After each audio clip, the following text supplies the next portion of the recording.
ngiye kubaha ubuhamya iminota nk'ibiri gusa, sibyo? Iwacu papa na mama babanye amuteruye,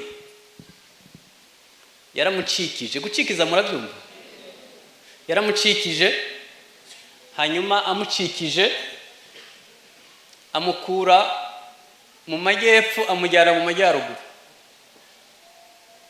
Ico gihe mama yari afite imyaka 13. Ashikira mu muryango wa papa, bari bakenye bongeye bakenye. Mama ashikira gucingero ku myaka 13. Papa yari umuntu w'umuresponsable uraho, udafite icanezo icyo yitayeho. Hanyuma mama yarakubiswe kubera gutinda kubyara. Yamaze imyaka 5 yose atarabyara. Umva ku myaka 13 kubyara byari bigoye. Mama yarakubiswe, ngere nakuze mbona mama bamukubita umuganda w'inkoni, akamara nk'amezi 3 yaravunitse amaboko n'amaguru. Nyuma y'imyaka 5 yarasamye, avira kunda amezi 9. Mwese hano murakuze. Avira kunda amezi 9. Yajyaga kwivuza ku birometero 45. Abazi mu Kayanza Gahombo yajyaga kwivuza i Gatara, navukiye Gahombo.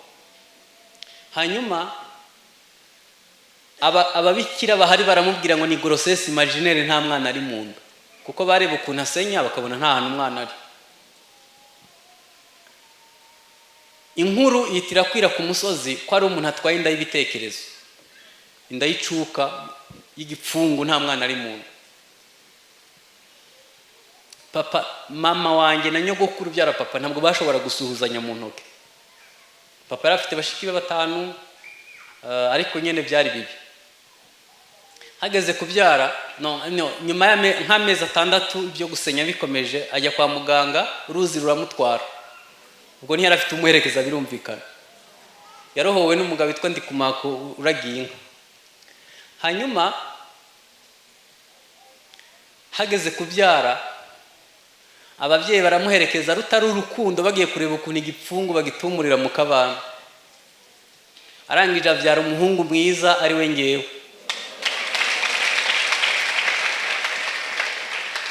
Nyogokuru kuko atashaka ko papa abana na mama, aravuga ngo uyu mwana ni ikinyendaro, umuhungu wanjye ntabyara. Nakuze mu muryango nitwa ikinyendaro, narakubiswe n'izindi zo gutahana. Naciye mu bibazo biremereye cyane, nta n'umuntu mubyitayeho kuko nyene ni ikinyendaro. Nyuma yanjye barabyaye abana benshi. Hanyuma ntangira kuruhana na mama, duca inshuro dushaka uko abana ba. Urabona ko abagabo ngo bazi gukora ikintu kimwe ngo kikarangira bagafata ikintu, kuko nk'ubwacu bureme. Ariko ngewe nabyuka guhinga saa 11, saa moya nkajya mu ishure, saa 5 nkahita njya kuragira ihene, nkaziragira ndimo gusenya inkwi, nkazamukana amazi n'inkwi hejuru n'umwana mu mugongo n'ihene, nkahita njya gushaka ibyo kurya kandi bakarya. Nakuze ngomba kuba responsable w'abana tuvukana bose, ngomba kubamenyera ubuzima bwa buri munsi. Mama kubera agahinda gakabije yiyahuje itabi ryinshi n'inzoga, yari yaradeprimye. Byari ibintu bibabaje. Finama yaje no gupfa yishwe n'umubabaro. Hanyuma ku myaka 10 nagerageje kwiyahura, kubera ko nabonaga ubuzima nta kindi cyarengaho. Ngerageza kwiyahura biranga, ndagerageza biranga, ntangira kwiga ukuntu nzica papa. Narakagome gato ku myaka 10, kuko nagiye mu ijamba nshubuhiri ndabwanika buruma, umugoroba ndi bumwice, niwo nakiriye Yesu nk'umwami n'umukiza w'ubuzima bwanjye. Ndakizwa, ariko abantu batuzaniye ubutumwa bwiza muzababwire bagaruke. Batubwiye agakiza ibyaha gusa, ntibatubwira ko Yesu yaje no kudukiza ibikomere by'umutima. Nyuma naje gukizwa, sigarana ikibazo cha mama. Nyuma y'imyaka 2 arakizwa, abana tuvukana barakizwa. Mama yaje kuntangaho kimwe mu 10, antwara ku rusengero, nsigara n'ubu sindasubira mu rugo. Mbana n'abamisiyoneri bari baravuye za Bururi baza kubwiriza mu Kayanza, tubana tushinga amashengero munsi y'ibiti. Kuva ico gihe nyene ntangira ubu misiyoneri. muri 1994 nayatangiye kuba umumisiyoneri yigenga, hanyuma ndagenda umunyene simpane kuva ico gihe. Nagiye muri misiyo nyine. Hanyuma icyo nagira ngo mbabwire nihute mbihuze no kurongora. Naje kurongora, Imana igiye kumpa umugore, impa umuhererezi utwenga kuwa mbere kugera ku nukuri kose bitunanira kumvikana. Nkajya mubaza se mama wanezerewe niki? Ngewe ntumwenga ruko nibagiwe. None wowe uratwenga gusa. Ntiyibaza impamvu ntatwenga, nawe nanjye sinumva impamvu atwenga. Urugo ruratunanira, twese dukorera Imana. Bitunanira kumvikana. Niba hari umuntu ugoye kubana ku isi, n'umuntu yakomeretse, umubwira A kumva B. Icyo ushaka kuvuga si cyo yumva. Hambwira ko noneho yazana ibintu by'amane nkavuga nti ubusubira nyogokuru niko yarameze nkawe. Okay, akambaza ati umpuje gute na nyogokuru wawe? Ko byatugoye kugira ngo mwumve uburemere bwabyo. Umwana wa mbere twasamye muri uwo mwaka wa mbere, twamusamye nyene tutarumvikana neza. Dukijijwe ntabwo twagwanaga ariko ntitwumvikana. Uwo mwana namusuye wa muhungu wanjye wa mbere, naramusuye aho yiga muri secondaire. Ninjiye mu kigo barambwira ngo uri papa wa Diveni, ngo ufite umuhungu mwiza yitonda, ngo ahora atuje, ngo umwana mwiza. Ninjira mu kigo, njya muri kantine ndamugurira, ndamubwira bambwiye kuri umwana mwiza yitonda mu kigo, felicitation. Arambwira ngo papa bakubeshe, ngo ahubwo ngo nta kintu na kimwe kinezera. Nibwo natangiye kumwubakaho ubushuti, tukajyana muri siporo tugakina, kuko namenye ko shagihe yahungabanye, shagihe hari mu nda. We kumbwira ngo ibyakubeho ntibifite ico byagutwaye, byarakigutwaye. Impamvu urugo rwawe rurimo imiyaga rugoye ni bifitanye isano n'inkomoko yawe. Hanyuma nihuse rero naje kujya mu nyigisho z'isanamitima. Nigo ko Yesu yaje kudukiza ibikomere by'umutima. Sanga nahaye Yesu umutima wanjye ambabarira ibyaha, ariko ntiyabaye umwami w'amarangamutima yanjye. Sanga mfite ibikomere bitavuwe, aribyo bituma urugo rugenda nabi. Uwo munsi ndabiterura byose uko byakabaye, nemera ico byantwaye, nemera byose, ndabimuzanira Yesu. Ntangira kwitoza kubaho ntatsikamiwe n'amateka y'ibyambayeho. Ntangira kwiga gutwenga. Mbega gutwenga ukuntu biryoha. Nukuri biraryoha. Nta kintu kiryoshe nko gutwenga, ariko uwo munezero ntawo nari mfite. Nagira ngo mbabwire ko bidakirira ijoro rimwe, ntabwo bikirira ijoro rimwe. Umunsi umwe nari ndi mu rusengero, vuba mbona abana bahimbaza kwa kuntu basimbuka basirimba, ngiye nkumva ntaco bimbwiye.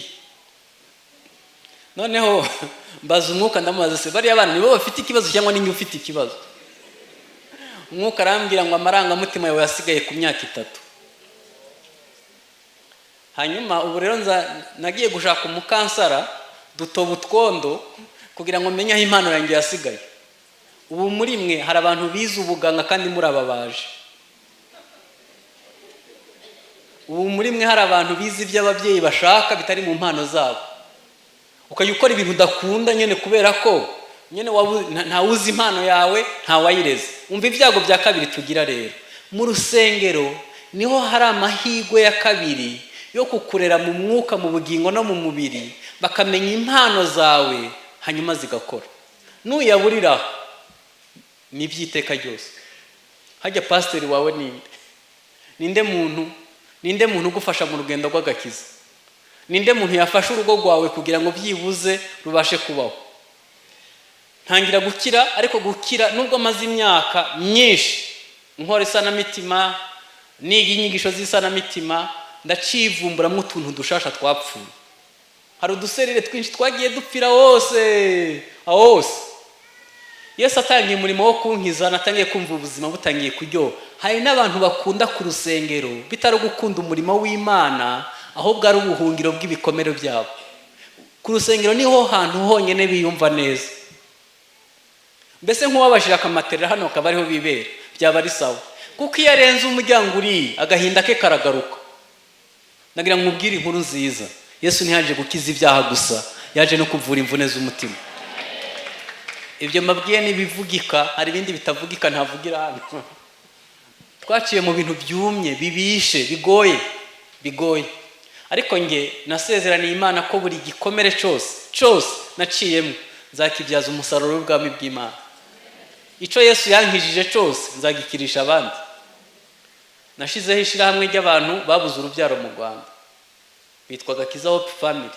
Tumaze kubona imiryango 400 itagira abana, kubera ko nzi ingaruka zabaye mu rugo rwacu. Kubera mama keneye umuntu, nta muntu numwe ku isi adakeneye urutugu aririraho.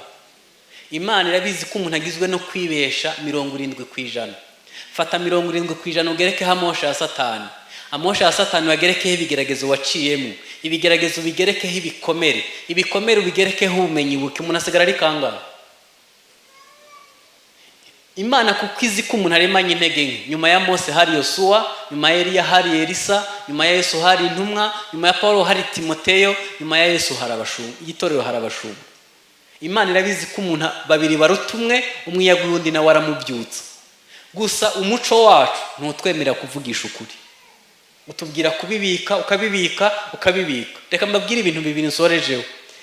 Ibikomere bitavu bizagaruka byahindutse ingwara.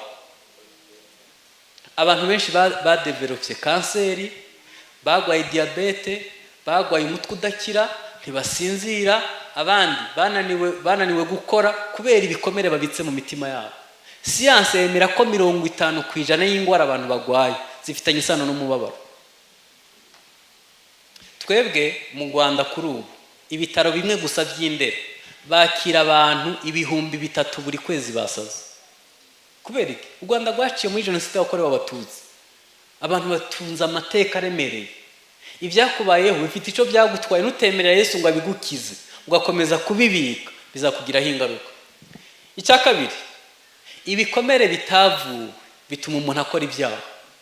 Akunda Imana akajya yumva akeneye nka affection akayishakira hadakwiriye, cyangwa se akumva akanga Imana akanga n'abashumba n'abantu bose, kubera ko nyene hari ahantu havoma si heza. Naga mbabwire ko Yesu yaduhindurira ububiko, hari ukuntu yabigenza bikagenda neza. Niba hari igikomere kibi kibaho, ni igikomere cyo gutabwa. Iyo umuntu yatawe atabandi, hari umuntu ukubwira ngo mbese umubabaza agahita gusiba no muri telefone, kandi imbaraga akoresheje agusiba yagukubita n'urushi. Iyo umuntu yatawe atabandi, mwibuke ko wenda bari baravyaye abahungu 3 wanyu bashaka umukobwa, uhita uvuka uri umuhungu nanone, nyene ntibakwishimira. Wavukanye n'abantu barebare uri mugufi uratawe, cyangwa se wavukanye n'abantu bari finyore cyane mu maso, wowe uvuka udashimishije. Hari igihe babaza ngo hajye ngo umwana n'uwa hano.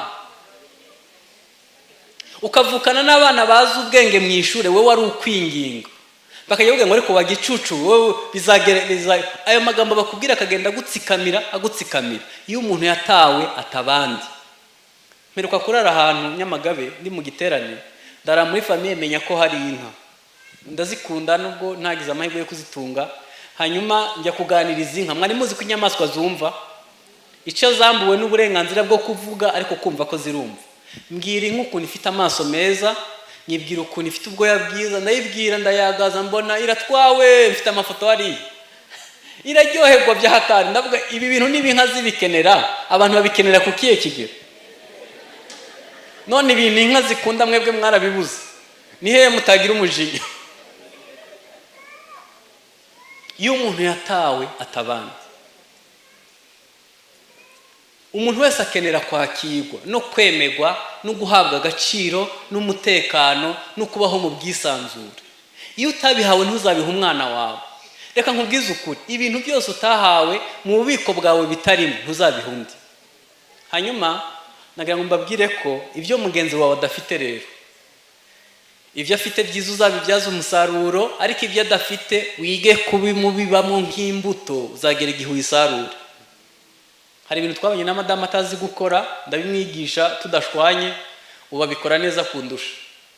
Ngewe ndabizi ko wabimwigisha akagera igihe akabimenya, kuko nta muntu umenya ibintu byose.